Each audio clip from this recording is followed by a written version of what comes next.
faceva parte di un comprensorio che si chiama Valgrande e nel 1925 l'azienda fu acquisita dall'ingegner Corsi, che era il nonno di mia nonna Emma Gallman. Pertanto da Valle di Caccia e Pesca fu trasformata in una azienda orientata alla produzione di cereali e zootecnia. Io saltavo in mezzo al grano turco che si trovava nei magazzini. Ogni tanto mio papà mi portava a seguire qualche attività. Ovviamente da ragazzino era più posto di divertimento piuttosto che di lavoro.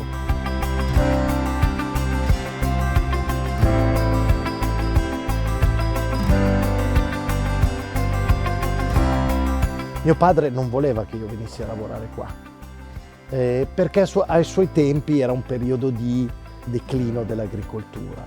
Io avevo fatto una strada totalmente diversa, sono ingegnere ambientale, ero andato a lavorare in una società che produceva pneumatici all'estero in Germania, e invece dopo è cambiato tutto. La mancanza di mio padre è stata una cosa repentina che all'età di 27 anni mi ha fatto anche dover prendere delle decisioni. Al giorno d'oggi vedo un gran futuro, perché, e parlo degli ultimi 5 anni, sto vedendo delle cose che non mi sarei mai aspettato.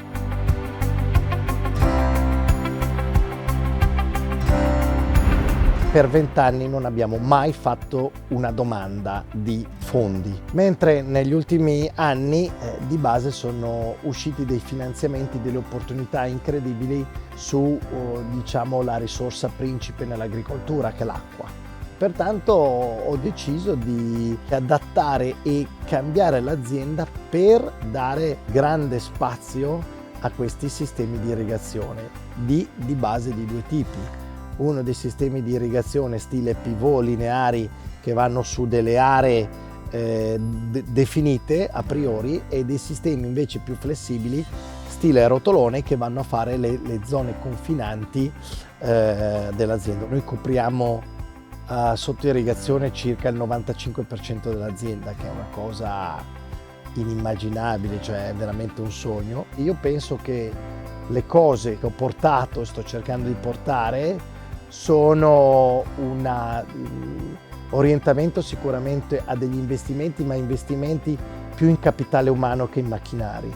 Noi imprenditori agricoli dovremmo valorizzare di più le persone. Oggi siamo in un mondo di alta tecnologia, meccanizzazione, per cui i numeri sono magari dei numeri un po' ridotti rispetto ovviamente all'agricoltura del 1950, ma il grado di specializzazione richiesto è molto superiore, perché a queste persone richiediamo di azionare sistemi di irrigazione gestiti con lo smartphone, trattori geolocalizzati e guidati da sistemi satellitari, e pertanto serve del personale che sia sempre più qualificato.